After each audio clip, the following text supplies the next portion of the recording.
Doutora, é recorrente isso? Boa tarde, doutora Gisele. Quadro Previdência agora, pessoal, doutora Gisele. É recorrente isso? Falta perito, falta médico para os segurados? Na verdade, o INSS tem uma certa falta de médicos realmente para atender os segurados. É algo que se agrava nos locais de grande concentração de segurados. São nas cidades maiores, em consequência até do pouco número de médicos, as consultas e as perícias médicas acabam sendo marcadas com muitos dias de espaço. E isso acaba prejudicando os segurados que nesse meio tempo, às vezes, ficam sem receber o benefício. E o que esse segurado pode fazer, então? Eventualmente ele pode procurar um advogado e entrar direto na justiça. Se for demorar muito tempo, ele pode pedir para que a justiça antecipe os efeitos e comece a pagar, né, em razão dessa demora injustificada, porque em regra se considera demora justificada até 45 dias de resposta do INSS a um pedido de benefício. Mais do que isso já é uma espera muito longa para um segurado que precisa de um valor que é uma verba alimentar, né, para pagar despesas com alimentação, com custos médicos, com custos básicos da pessoa que não pode ficar esperando 3, 4, 5, 6 meses para o deferimento. Doutora Gisele, falando sobre isso, então nós recebemos alguns e-mails, pessoal, tá até aqui embaixo já o endereço, se você tem alguma dúvida, você é segurado, mande pra gente, tá? revista@tvbv.com.br. Joselito, ele diz que está no INSS faz 2 anos e toda vez que ele passa pelo médico, ele dá incapacidade laborativa. Ele pergunta o que ele faria para se aposentar definitivamente, porque ele sofre de esquizofrenia e ansiedade e ele recebe um salário mínimo. O importante é que ele solicite no INSS a aposentadoria, porque o auxílio-doença é uma incapacidade temporária, é por um curto período.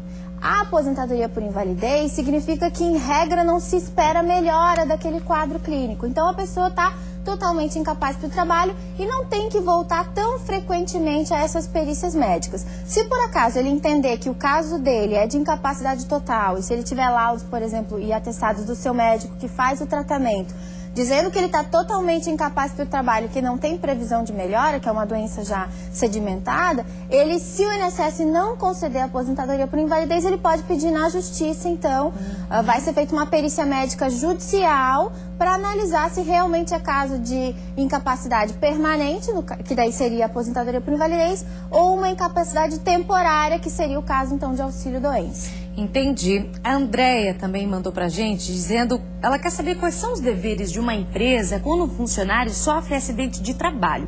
Se é dever da empresa pagar os custos do remédio, fisioterapia, exames, ou... É isso que ela pergunta, Andréia dos Santos. É a empresa mesmo que é responsável? Olha, o INSS fica responsável por pagar o benefício. Então, se a pessoa fica afastada por mais de 15 dias do trabalho, o INSS vai conceder um auxílio-doença e, posteriormente, pode ser uma aposentadoria por invalidez ou até um auxílio-acidente, que é aquele benefício que a gente falou umas 2 semanas atrás, que é quando a pessoa sofre um acidente de qualquer natureza e depois volta a trabalhar, mas fica com uma sequela. Sim. Isso é responsabilidade do INSS. Agora, esse recebimento de benefício do INSS não exime o empregador. Por exemplo, em caso de ele não ter tomado os cuidados ou disponibilizado os equipamentos de proteção para esse trabalhador, né? Inclusive, em alguns casos, e dependendo do contrato de trabalho e da atividade, o empregador pode ficar responsável também por esses pagamentos de medicação. Depende muito do que causou esse acidente e da culpa ou não do empregador nessa relação do acidente, né? Então, depende muito do caso. Mas pode ser sim o caso, inclusive, do trabalhador receber uma indenização, mesmo com o benefício do INSS, receber uma indenização por danos morais e materiais do seu empregador. Agora, o José Jorge, a pessoa lembrando, aqui está o e-mail, mande a pergunta, fique à vontade, toda terça-feira, quadro Previdência. O José Jorge, ele quer saber como que ele faz para dar entrada na aposentadoria, sendo que ele trabalhou 7 anos num cartório de protesto em São Paulo, recolhendo IPESP. Como faz para juntar as duas, o IPESP e o INSS? O importante é você saber aonde você vai se aposentar. Então, provavelmente no caso dele, ele está trabalhando aqui agora na iniciativa privada e está contribuindo para o INSS. O que existe nesse caso é o direito à contagem recíproca, ou seja, o INSS conta tempo de um regime próprio, no caso o IPESP, né? Ou a gente tem o IPREV aqui em Santa Catarina, assim como esses regimes próprios também contam tempo do INSS. Vai depender aonde a pessoa vai se aposentar. Se ele tem um tempo lá do IPESP, ele vai pegar uma certidão de tempo de contribuição lá, daquele órgão que ele contribuiu, que vai informar o tempo de contribuição e os valores que ele contribuiu lá para aquele PESP. E ele vai transferir, vai fazer a verbação desse tempo, a inclusão desse tempo no INSS. Então ele traz a CTC, que é a certidão de tempo de contribuição, apresenta ao INSS e pede para eles averbarem esse tempo no tempo que ele já tem contribuído para o regime geral. Agora, doutora Gisele, saiu no site da revista Veja de ontem informação de que o Ministério da Fazenda e da Previdência estão analisando propostas de ajustes do fator previdenciário e dentre as mudanças está o tempo de contribuição para a aposentadoria do setor privado, pessoal, que pode aumentar. Então, o benefício passaria de 35 anos para 42 anos no caso dos homens e de 30 anos para 37 anos no caso das mulheres, ambos sem idade média. Por que será essa mudança? Será que vai para frente isso? Na verdade, isso é um impasse muito grande entre governo e população, que já vem há bastante tempo. Em 98 houve uma tentativa de se juntar idade mínima com tempo de contribuição para aposentadoria por tempo de contribuição. Não passou na Câmara e nem no Senado. Daí, em 99, eles criaram um fator previdenciário, que faz o quê? Ele não impede a aposentadoria, então não vinculou com idade mínima, mas ele diminui o valor da aposentadoria de quem se aposenta com uma idade menor, né? Só que o fator previdenciário causa um descontentamento muito grande e coletivo da população. A população é contra a existência do fator.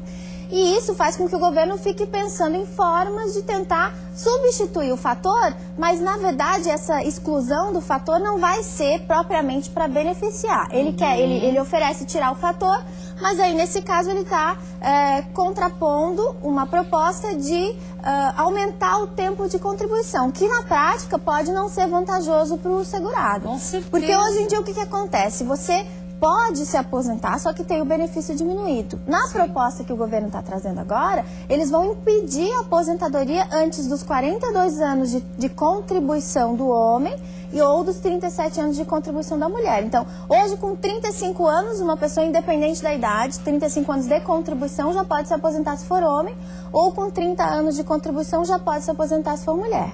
A regra que o governo quer fazer é trocar esses 35 para 42 e os 30 para 37. Né, gente?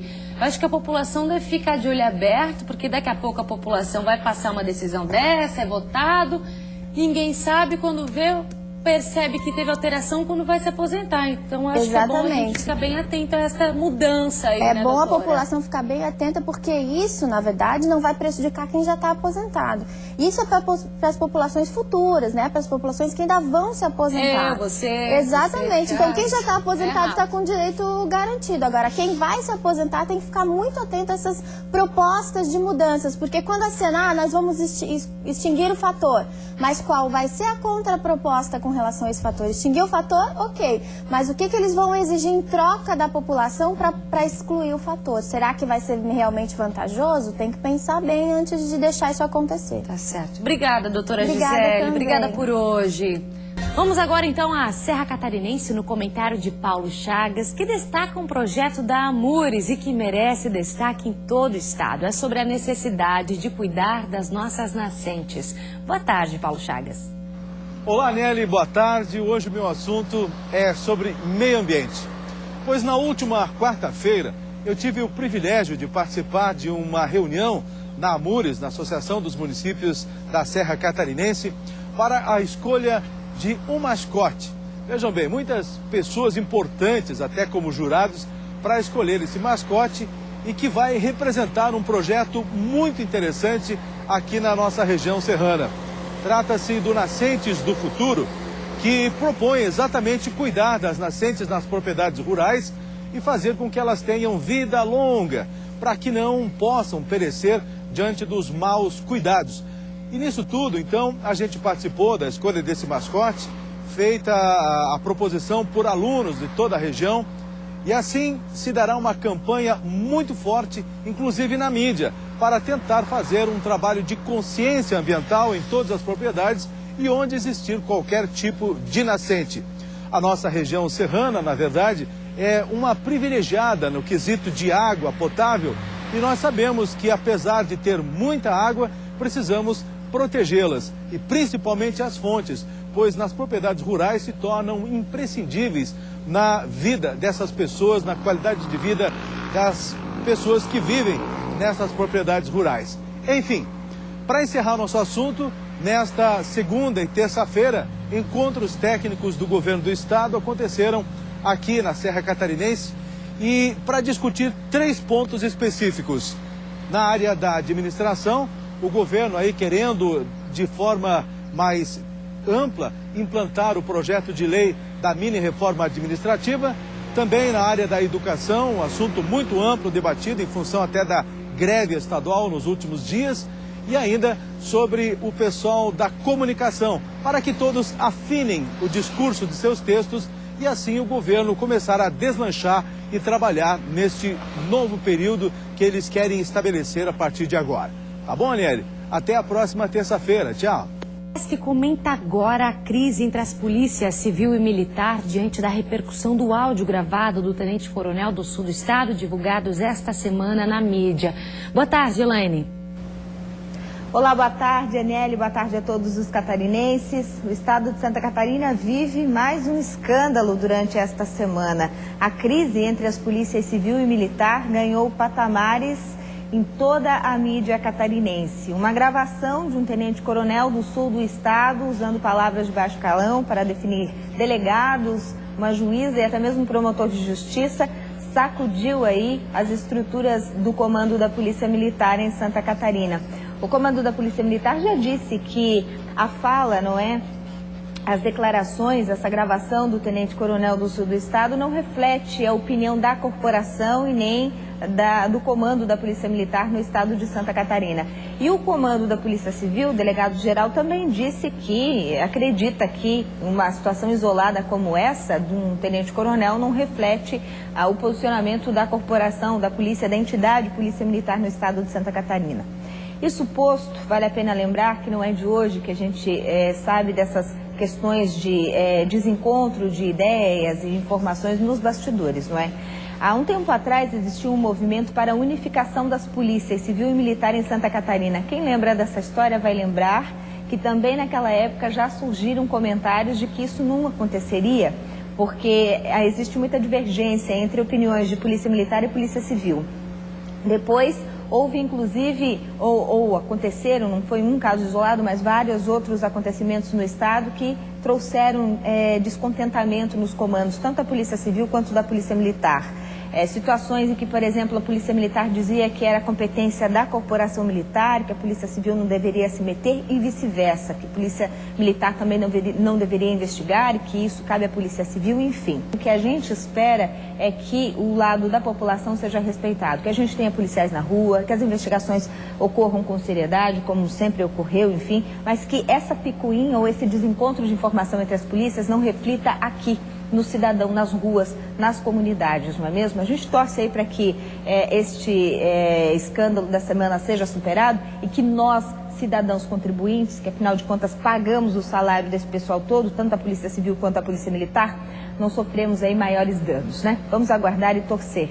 Lembrando sempre que a gente precisa de paz. E se não existe paz dentro da própria polícia, que tem que nos garantir a paz, o que esperar, não é, para os próximos dias? Voltamos a Florianópolis com você, Aniele. Vivo para toda Santa Catarina e hoje é segunda-feira, dia de Moda em Foco, que hoje fala sobre uma tendência que agradou muitas mulheres, que são as saias longas e os vestidos longos. Mas como as tendências de moda sempre criam dúvidas, a Tainá foi às ruas com seu provador para saber o que as mulheres pensam e se questionam aí sobre o uso deste tipo de roupa. Se tem questões, questionamento, dúvidas sobre este assunto. Veja mais.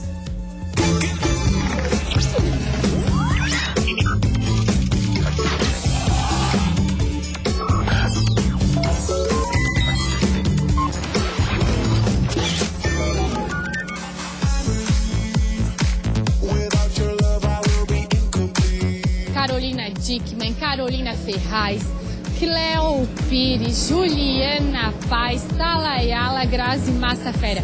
O que todas essas celebridades têm em comum? Os comprimentos longos. Sim, mulheres, os comprimentos longos estão com tudo para este inverno e vão continuar fortíssimo para o verão 2012. E é por causa deles que hoje nós montamos o Provador Fashion Moda em Foco aqui, sabe aonde? no T100, no terminal integrado do centro de Florianópolis. E as mulheres vão dizer se elas aprovam ou não esta tendência. Isian, você que é de Manaus, o que está se fazendo aqui? Eu estou aproveitando o frio e conhecendo a cultura de Floripa. Então, olha só, eu quero que você coloque aqui uma blusa preta com uma saia preta longa, pra gente dar uma dica super legal para as mulheres que são aquelas mais têm dúvida. Coloca lá? Sim, coloco. Simbora! Olhe bem para você, a dama de preto. Isian, olha pra mim. Olha pra lá. O que você achou do seu modelito com saia longa, blusa preta, saia preta, tudo preto, gostou? Sim, eu amo preto e amo longo, eu acho bem clássico, bem bonito e é o estilo que eu gosto, eu amei, muito bonito mesmo. Geralmente a brasileira é baixinha. Então, assim, uma dica legal para quem é baixinha e quer usar comprimentos longos é fazer um look todo monocromático. Eu fiz de propósito, eu botei Isian toda de preto, porque alonga a silhueta. Então, a saia longa está aprovada por você? Sim, aprovadíssima. Você que está aqui olhando para a gente, vem cá pro Provador Fashion. Gostou dos longos aqui? Gostei. Qual que gostou mais? Gostei do preto. Esse preto de bolinha branca, super clássico, topa vestir ele? Topo. Agora. Bora. Então vai lá.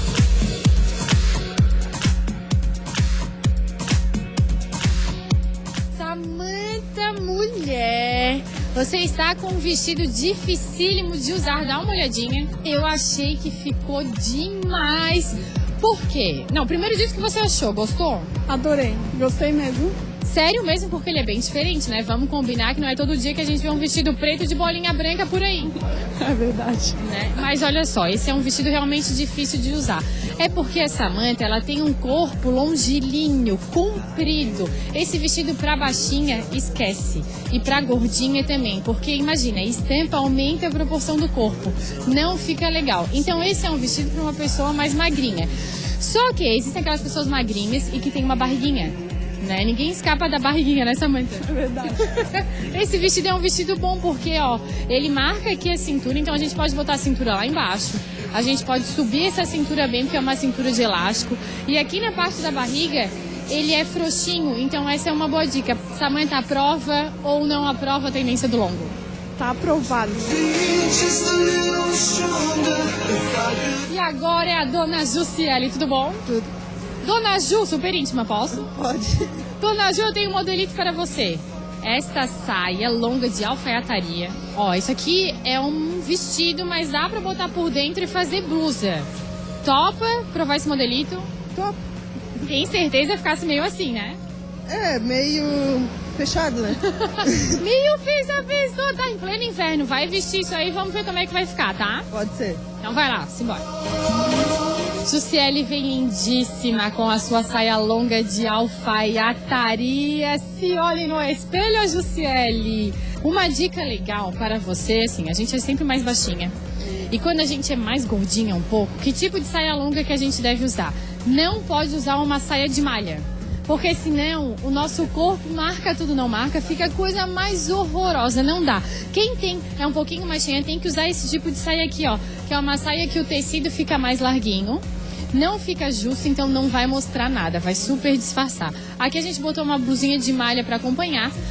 Eu tenho aqui outra dica, que é um casaco. Quer ver? Segura aqui.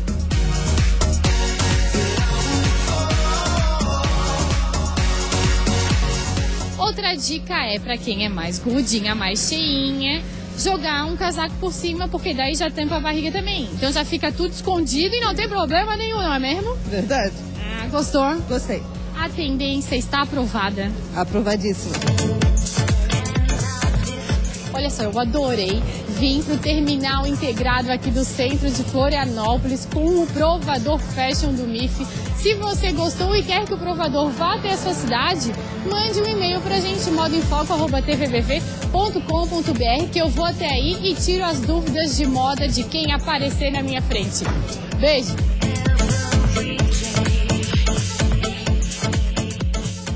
Lembrando então que este caso aconteceu na semana passada, nós estamos reprisando essa reportagem justamente para discutir a homofobia. Dr. Marcos Noronha já está aqui no estúdio, no quadro Psiquiatria Sem Fronteiras.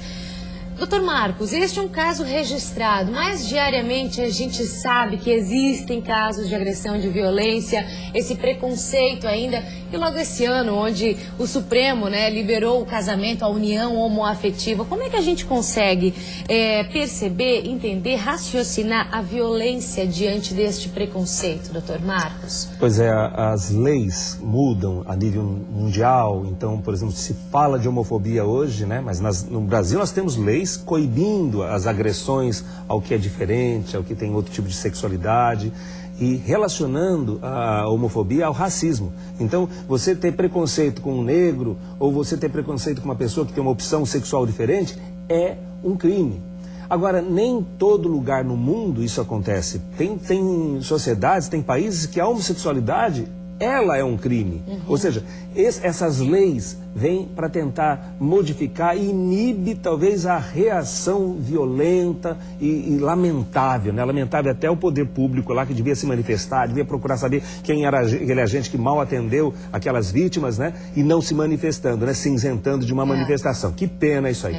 Por outro lado, se nós incentivarmos, né, as pessoas a terem mais respeito com o outro, com o cidadão, com o diferente, que vergonha que é para uma pessoa que vive num país cheio de preconceito. É uma vergonha isso para nós. E esse ano, acredito que esse tema, a homofobia, foi muito discutida no país, até pela questão da união homoafetiva, e também esse ano o Ministério da Educação queria colocar nas escolas o tal do kit, né? O kit para educar as crianças, para elas perceberem que existe a diversidade. Será que a educação... será que começa por aí, então, educar as pessoas sobre a diversidade para resultar num respeito? Porque é isso que falta, né, doutor Marcos? Acho que o respeito para evitar essa ação de violência das pessoas com o preconceito, né? É uma grande estratégia. Acho que se as pessoas, desde criança, podem saber que o respeito não é bom simplesmente para aqueles que são minorias, né, que são os homossexuais, que sejam, né, não é só por esse aspecto. Mas o respeito pelo outro que é minoria é uma qualificação, se torna mais civilizada, mais agradável à sociedade. Então, veja, nós nos esbarramos com situações muito graves, nós esbarramos com situações de religião, Aniele. Tem religiões, as coisas vão se modificando com o tempo. São essas leis, são as discussões como essa aqui, são as crianças tendo mais informações de que é possível respeitar, que vai modificando uma sociedade. Mas olha só, tem religiões que não aceitam a questão do homossexual. E a homossexualidade, a psiquiatria, nós estamos no espaço dentro do Revista falando de psiquiatria, Psiquiatria Sem Fronteiras, né?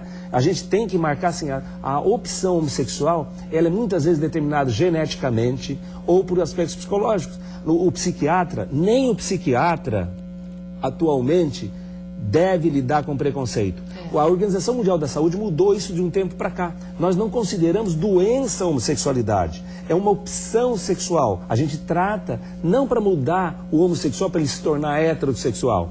A gente trata para torná-lo uma pessoa para conviver com essa sociedade preconceituosa. Falando nisso, pessoal, como eu estava comentando, né, no dia 5 de maio, o Supremo reconheceu a união estável homoafetiva, e no programa CQC aqui da Band, no dia 1º de agosto, Rafinha Bastos foi às ruas para saber como o brasileiro encara esta decisão. Olha só. Foi aprovada a lei da união homossexual. Um homem que quer viver feliz com um homem, a mulher que quer viver feliz com a mulher. O que você pensa disso? Eu não tenho nada contra. Muito pelo contrário. Pra gente, nós heterossexuais, é até melhor porque sobra mais mulher, né? A minha é uma opinião deles. É a favor ou é contra? É a favor ou é contra? Eu sou a favor. Se você tivesse que votar num plebiscito, a favor ou contra? A favor. A favor. A favor também. Mas cada um deve viver do jeito que se achar melhor. É respeitável que eles escolham e façam a sua opção. Bonito, né? Mas o programa mostrou ainda que o brasileiro não está preparado para esta decisão. Acompanhe, continue. Estava lendo no jornal hoje, os caras estavam começando a aprovar essa coisa do casamento, da união homossexual. O que você acha desse negócio aí? É uma violagem total, velho. Hã? Uma violagem total, velho. É verdade. Se você tivesse que votar, tivesse um plebiscito, do meu ponto de vista, eu não aceitaria, não. Vamos lá? Se você tivesse que votar num plebiscito, a favor ou contra? A favor. A favor. A favor também. É uma pouca vergonha, eu acho, principalmente em público. Acho que. Em público? Pra dar uma sacanagem. É estranho? É estranho, muito estranho. Viu, né? Na frente das câmeras, quando o microfone tá ali, todo mundo acha lindo, apoia, que sejam felizes, mas o brasileiro ainda não tá encarando muito bem esta decisão. Agora, doutor Marcos, como é que na luz da psiquiatria dá para interpretar a violência, a reação violenta diante do preconceito?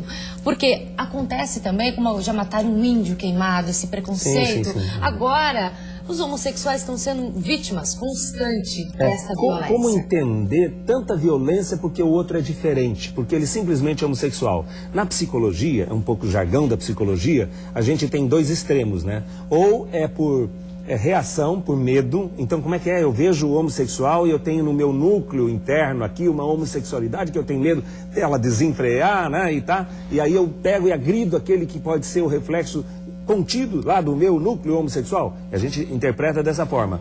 Ou uma outra razão diferente dessa, na falta realmente de conhecimento, falta de integração social. Mas a brincadeira, o jargão na psicologia, Aniele, em relação à homossexualidade, ela transpõe essas situações que a gente vê nos noticiários. Porque o preconceito está em cada um de nós. Isso não é uma coisa só de uma determinada grupo social. Não, ele está em todos nós.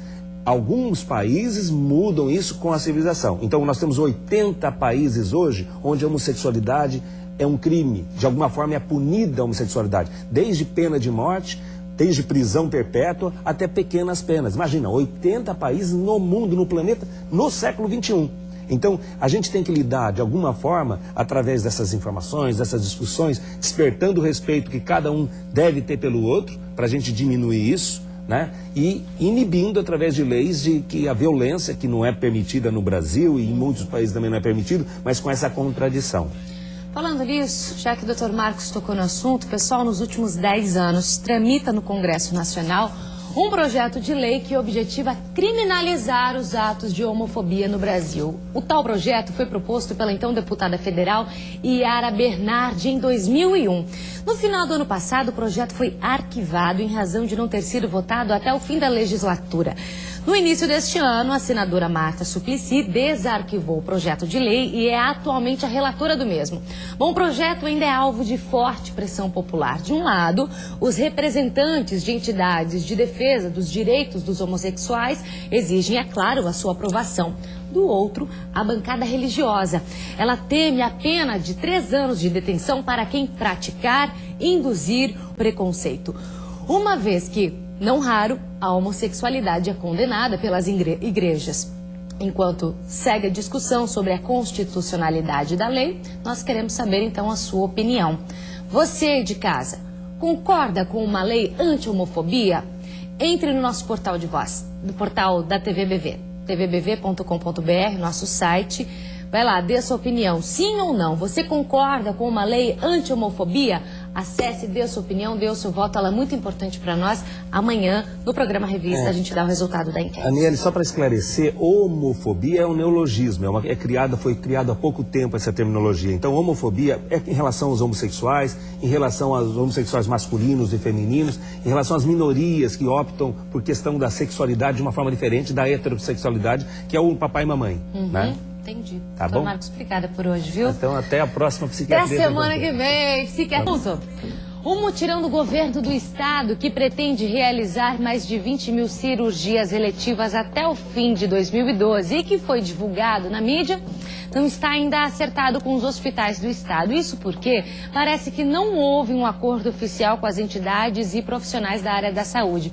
O repórter Lúcio André está neste momento na Assembleia Legislativa em Florianópolis e vai nos trazer então mais informações sobre o assunto. Boa tarde, Lúcio. Boa tarde, Aniele. Boa tarde a todos que estão acompanhando a revista. Exatamente, terminou agora a reunião da Comissão de Saúde e também alguns deputados e o secretário de Saúde do Estado, Dalmo Claro de Oliveira, sobre esta situação do mutirão. Ele está aqui ao meu lado e vai conversar agora conosco ao vivo sobre esse encontro. Como é que o senhor avaliou esse encontro agora há pouco aqui na Assembleia? Boa tarde, secretário. Bom, meu boa tarde a todos. O encontro foi muito produtivo. E o objetivo dele foi um esclarecimento aos deputados, à imprensa que aqui esteve presente e outras pessoas, uma vez que a audiência é pública, no sentido de esclarecermos essa campanha que foi lançada pelo governador Raimundo Colombo, dia 25 de julho, no Congresso da Federação Catarinense dos Municípios. Falando em lançamento, secretário, na sua opinião, o governo não se antecipou demais em anunciar essa campanha e depois sem ter a estrutura para atender à necessidade do Estado? Não, o governo anunciou que faria uma campanha e que a organização dela estaria em curso, já estava em curso, e que nós estamos nos preparando. Fazer cirurgias não é um procedimento como quem vai às compras ou quem vai, de repente, abrir uma estrada ou algo assim. É um procedimento que envolve pessoas, vidas, saúde, exames necessários. Nós precisávamos fazer, estamos fazendo um cadastramento dos hospitais que têm condições de fazer essas cirurgias eletivas. O que nós temos que entender como feito nos hospitais é uma produção adicional. Em geral vai envolver os sábados ou períodos noturnos, e isso envolve uma doação por parte das pessoas do seu tempo de lazer, da sua folga. São técnicos de enfermagem, enfermeiros, médicos, que vão se dedicar a fazer, além do seu trabalho normal, um esforço adicional no sentido de se reduzir essa fila grande que já existe por parte dessas especialidades e desses procedimentos que nós listamos para o mutirão. De acordo com informações agora da reunião, 150 municípios já confirmaram, mas parece que está tendo um problema de desinformação nas listas, não estão passando os dados corretamente para vocês. Como é que está essa tramitação aí? Eu não vejo, acho que não há um impasse, não há uma dificuldade maior. Nós estamos num processo de cadastramento dos prestadores de serviço. Tínhamos dado um prazo inicial até sexta-feira. 62 hospitais tinham já aderido, mas hoje, quarta-feira, dia 17, já temos 77 hospitais que aderiram ao mutirão.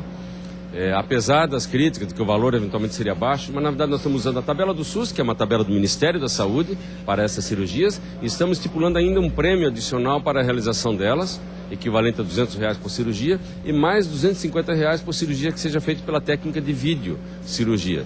E a adesão tem sido boa. Os municípios, dos 293, 157 já disponibilizaram as suas listas de espera, que são importantes para que a gente possa organizar e compatibilizar a oferta de serviço com a demanda.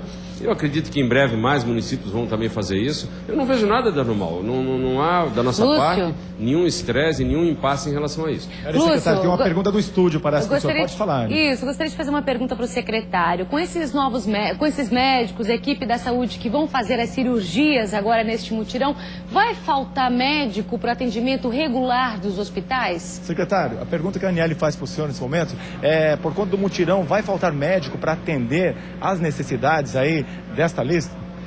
Não, o que tem que ficar claro, e é o que eu dizia antes, que os médicos continuarão com as suas atividades normais. O mutirão ele se dará num horário em que haja capacidade ociosa do centro cirúrgico, ou de leitos para internação, ou dos profissionais médicos de enfermagem para fazer essas cirurgias. Então não vai haver dano ou alguma perda em relação a outros serviços que já estejam sendo realizados. Por conta disso, aqui na Grande Florianópolis, os nossos hospitais maiores têm menos condições de fazer cirurgias eletivas, porque eles já estão com a sua capacidade plena ativada. Então, muito provavelmente, nós não vamos conseguir fazer campanha, um mutirão de cirurgia eletiva em ortopedia no Hospital Regional de São José, que já tem um déficit de oferta de serviço lá. Mas lá, por outro lado, catarata poderá ser feito. Tá bom, secretário. Obrigado, uma boa tarde para o senhor.